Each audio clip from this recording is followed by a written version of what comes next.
How about a little signing day recap action? And I want to remind everyone to check out the latest Vol report brought to you by City Heating and Air Conditioning, over 50 years in East Tennessee. Integrity matters, because Cooper Mays likes to lead us into four downs, and he does a great job. Oh, and that is not Cooper Mays, unless he suddenly was on like the People's Court. Cooper Mays here. Hit like and subscribe. All right, we'll get it going right there. What down, Coop? Coop here. First down. All right. Signing day commitments. 4-star defensive lineman Isaiah Campbell. Why is this a big pickup for the Vols? Yes, Isaiah Campbell is a huge get. Tennessee was coming at him late. So Isaiah Campbell, Dave, comes out of Durham, North Carolina. So he is part of that North Carolina pipeline Tennessee's trying to establish. 6'4", 275, a 4-star across all services. He actually initially committed to Clemson, but decommitted back in September. And it was kind of down to Tennessee and Clemson, and North Carolina was in play, but Mac Brown got fired, which was a big help. So Isaiah Campbell's a huge get. And Tennessee, as you know, they're losing a lot on the interior of the defensive line this year. So they need a lot of help. And I'm sure they'll do a lot of work in the portal, but Campbell will help with the depth there. Yeah, and I tell you what, there's something symbolic, too, about beating Clemson in recruiting, isn't there, after they just manhandled the Vols in the Butch Jones era? Oh, my gosh, yes. Just literally poached.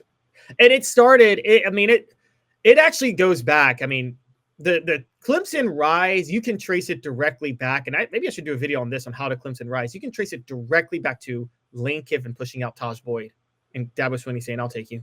Yeah, I remember interviewing one young man who played center. His name escapes me, but people can look him up if they want to, who went to Clemson, and he played for Maryville High School. And I called him, and I was covering, obviously, recruiting not for Tennessee, but on behalf of the News Sentinel, and covering them, covering Tennessee. So I remember asking him, would you consider Tennessee at all? No. So I don't know. Is there anything they could do to change it? No. So why are you going to Clemson? Love it. I mean, I never even called him back. And I always followed up with guys, even if they gave me what I would call a soft no. It was like a rock hard no. All right, what down, Coop? Cooper Mays here. Second down. And you guys can make fun of the way I used hard if you want. Players who flipped from Tennessee. How about that Baltimore defensive lineman, Darrion Smith? The Vols pick up one, or flip from Tennessee. The Vols lose one, I should say. We're going to get to Timothy Merritt here in a second, but the Vols lose one to Auburn. Yeah, and we talked about this on the show yesterday when it happened. Darrion Smith flipped from Tennessee to Auburn.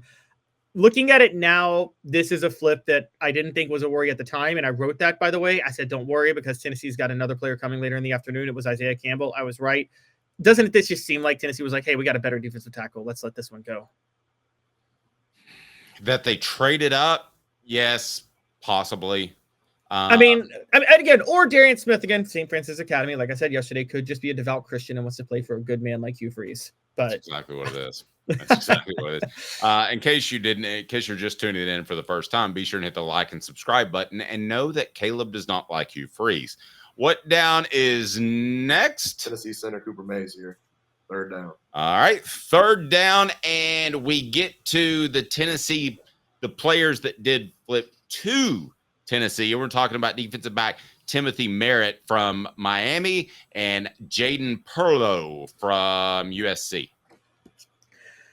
Isn't there something a little exciting if you're a Tennessee fan, or thrilling, Dave, if you let me put it, are Miami and USC not the most annoyingly glamorous programs in college football? Like, when they're winning, they're the most Hollywood. Is that fair to say? Definitely. Well, Miami's kind of the outlaw.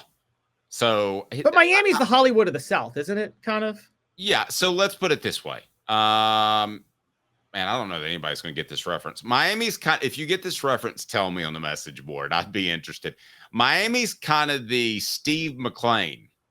What's that his name? Or Steve McQueen? The gritty. Oh, no. How about this? I'll use Clint Eastwood. Miami's kind of the Clint Eastwood, and USC is more along the lines of, let's say, Tom Hanks. They're both Hollywood, but one's a little rougher around the edges in his roles. Fair? Fair enough. Fair enough. Yes, because Miami's where when the rednecks get rich, they move to Miami. They don't move to LA. Is that fair to say? Can't afford LA. So I guess the reason I'm bringing that up is like they're both ultra Hollywood and glamorous, glitz and glam, and Tennessee goes in and flips players from each of them. We talked about Timothy Merritt yesterday from Miami, defensive back.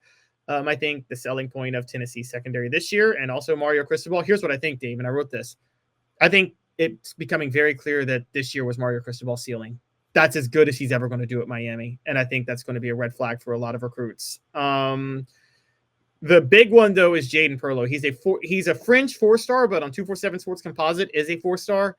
Tennessee needs linebacker depth. That's a big get to flip him from USC. A big get, and he's a Georgia kid, so that dude is going to be – that's a really good pickup. Okay. I want to get to the biggest one in the latest news on a couple of young men, one in particular that I know you're very interested in. 4 Downs brought to you by Double D Piping. Double D Piping provides full-service fire protection on any scale. From residential homes to government facilities, we can assist any customer through design, fabrication, installation, inspection, and demonstration of fire suppression systems. With 30 years of service across 5 states and a full staff with over 40 years experience, our quality can't be beaten. Don't get caught watching what you could have prevented. Call Double D Piping, the absolute best. All SEC center Cooper Mays here. 4th down. It is 4th down. And we have a young man that I want to mention first, and then we'll get to David Sanders Jr. Onis Konanbanny has not signed in the early signing period. How concerned do you think Tennessee fans should be? And then I'll tell you what I've heard. I think they should be very concerned. Earlier in the week, Lagonza Hayward flipped from Tennessee to Florida. Every sign I'm reading is that Onis Konanbanny is about to follow suit and flip from Tennessee to Florida too. And it's not just 2 elite defensive backs flipping, it's losing them to Florida, which is a gut punch. I'm interested in what you've heard because I wrote that yesterday, and I actually wrote, Dave, I mean, it's almost panic time for Tennessee if you lose. I wrote that before Isaiah Washington and Jadon Perlotte. Landing those 2 guys made for a strong finish to yesterday, but beforehand with Onis Konanbanny not signing and the news surrounding and David Sanders not signing and Lagonza Hayward having flipped earlier in the week, I actually wrote that this was just they were limping into signing week, and Konanbanny was a very, very scary one. Okay, so here's what I'm told about Konanbanny is that there is reason to be concerned.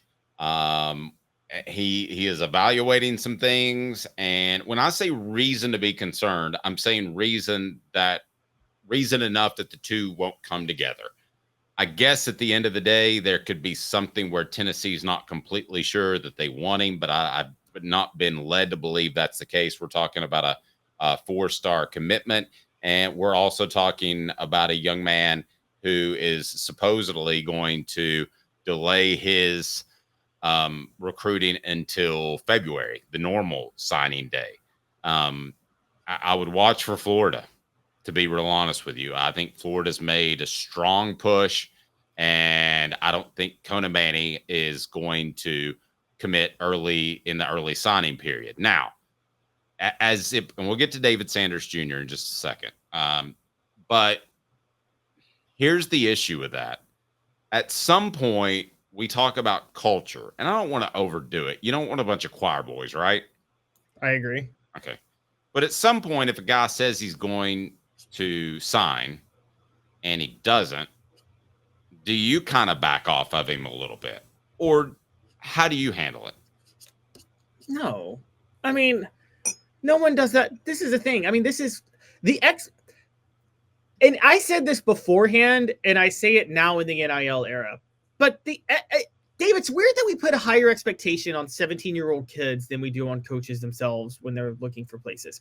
If you're trying to hire a coach and the coach says, I don't know, I'm kind of weighing my options, I want to go shop around, are you going to really pull your offer to a coach if you think that's your guy to lead the program? Or are you going to try to do whatever you can to get him? You're going to do whatever you can to get him. But if a recruit says that, a 17-year-old kid we're going to say, oh, we don't want you. Go wherever you want to go then. What? Come on, guys. How are we holding 17-year-old kids to a higher standard of commitment than we do coaches? Okay. So let me get to what I've been told about David Sanders Jr. And we're the ones, by the way, that told you never to worry about Boo Carter. Okay. So we're pretty spot on this. And sometimes I'll tell you what I don't know. I really don't have the strongest feel for him. I think that yesterday, that based off those I talked to, Tennessee's all good. I think as the day goes on, you have more concern, but more so as the early signing period goes on, you have more concern. So I believe that with each passing moment, you have more and more concern. And I believe with David Sanders Jr., you should have a significant amount of concern.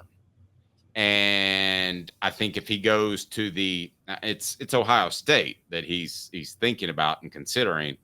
I think if you go to the early signing period, the chances of landing that young man, the late sign, the normal national signing day.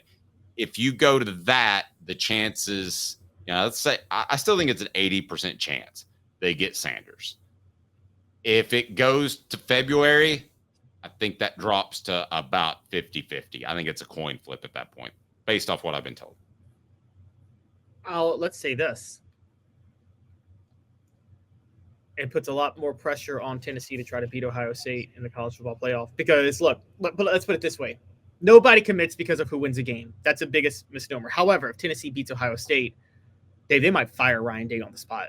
Well, see, you nailed it there. I thought you were going down the one game thing, which I think is so overblown in recruiting. But yes, if Ryan Day gets fired, here's the feel I have for it, is that he's interested in Ohio State, but nobody wants to go to a school that has a new coach. I think it's as simple as that. Now, let's say Ryan Day is on completely solid ground. Is he a Buckeye today? That's tough to say, to get in the mind of an 18-year-old kid, but it wouldn't surprise me if he was a Buckeye today. No, me neither. I wonder too, part of this could be playing time. I mean, Dave, Lance Hurd is at Tennessee for a couple more years. Let's think about this for a minute. When he committed to Tennessee back in August, there were some questions about them at left tackle, and he stayed committed through Tennessee struggling at left tackle. Whatever we want to say about Lance Hurd and John Campbell Jr., they've gotten much, much better the last month, haven't they? And well, they have, but you could always flip Hurd to the right side like they've done before. And I was talking to Ollie Lane about this yesterday, and there are some guys that are ambidextrous, and they're able to play both sides of it. So, I mean, it certainly feels like there's not room for him on the left side in particular. And that's the money side. That's where everybody wants to play. But ultimately, I think there's cause for concern. And by concern, I would say that I think he's 70 to 80% ball now. So if you're at 20 to 30%, I think there's a reason for concern now. But, there's also been a report that he could sign next week with his teammates. But why wouldn't you just come out and say that? So, the fact that he's gone, for the most part, dark. I mean, have you seen a quote from him? No, but some things that are interesting. He was he took a picture of him working out last night on Instagram, and he was wearing orange and white shoes. So take that for what it's worth. I mean, again, I'm 80% he ends up at Tennessee. Yes, and I want to point this out because I wrote this. Rivals is reporting Tennessee has nothing to worry about. They're reporting that Tennessee has nothing to worry about, that he is going to sign. 247 is just reporting as is that he hasn't signed. But Rivals is saying their sources are telling them Tennessee has nothing to worry about. He will end up at Tennessee. I don't know how accurate that is. This is, as you and I know, this is not the same Rivals that existed just 10 years ago in recruiting services. Well, and On3 is reporting that he's going to stick with Tennessee and that Tennessee has nothing to worry about. So SEC football says on our message board, Sanders is acting like a diva. Let me play the flip side. I'm not arguing with you, SEC football, but let me play the flip side. If he wants to, and I've been around prospects that want to do this, if he wants to sign with his teammates, then he brings them more attention because more television cameras and the like in the Charlotte area will show up. And maybe even you get some Knoxville media that make the trip over to Charlotte and cover his recruitment. So I still think he ends up at Tennessee. I'm not willing to say he's a diva. I'm willing to say that if I had to rank it, undecided, if I had to rank it, I would say end up at Tennessee. Don't worry about it. Second, I would say undecided. Well, I'm going to start all over. Number one, I would say Tennessee. He wants to bring some attention to his teammates. Number two, I would say undecided. Number three, he's a diva. I had somebody tell me, don't worry about the diva thing. It's just, that's not the issue. Also, can we stop with the diva thing? Okay, Lance has a great point. UT's landed lots of divas that were ballers. That's just recruiting. Okay, guys, calling athletes like divas, like it's a negative way. Like, yes, they're superstar athletes. They get told they're the greatest thing since sliced bread since they were 12. They're going to be divas. Now, there's layers of how much of a diva you are, but they all, Dave, you cover recruits, all great athletes from Peyton Manning to Al Wilson to whoever else Tennessee signs in this recruiting class. They're narcissists because they've been told how great they are for so long. Yeah. They think very highly of themselves. And it's a really misused term because you could have argued that Eric Berry was a diva in his recruitment because he took his time and he looked around because he had concerns about Tennessee's coaching situation at the time. So is that a diva? I mean, he was the most non-diva player that I've ever covered. The most non-diva star I've ever covered, for real. Honestly, you're right. I mean, yeah, actually, that's the one exception because he came across as so humble for a guy that great. But like most of the time, they are. And yeah, that wasn't a diva move for him to look around. Was Peyton Manning a diva because he waited till signing day to announce that he was going to Tennessee in '94? And by the way, Peyton Manning has done how many commercials in his life, Dave? Isn't that kind of a diva? He's all Hollywood. He loves the camera. That doesn't mean he's not great. That doesn't mean he's not an awesome teammate. Okay. And so I don't like this whole diva thing how about this? Was Nick Saban a diva when he flirted with the idea of going to Texas in 2015 when everybody knew he wasn't going as a head coach? I was actually told by somebody very close to him that he strongly considered it and he was very close. Oh, really? Okay, so he was close. Which would have changed the course of history. But is it a diva because they were going to pay him $10 million, which was unheard of back then? They were going to pay him $10 million. Yeah. Was he a diva? I mean, this is when we throw this diva word out, it's like, okay, but it's like, you know what it's like, Dave? As someone who's covered political history, when people try to prop up their candidate for president and they say, the other one's a narcissist. They just really want to be president. Yeah, no, duh. Everybody who runs for president is a narcissist. Ever. I mean, you're trying to lead the most powerful country in the world. You think you're the greatest. You think you're really smart. Yep. So, I mean, you're exactly right.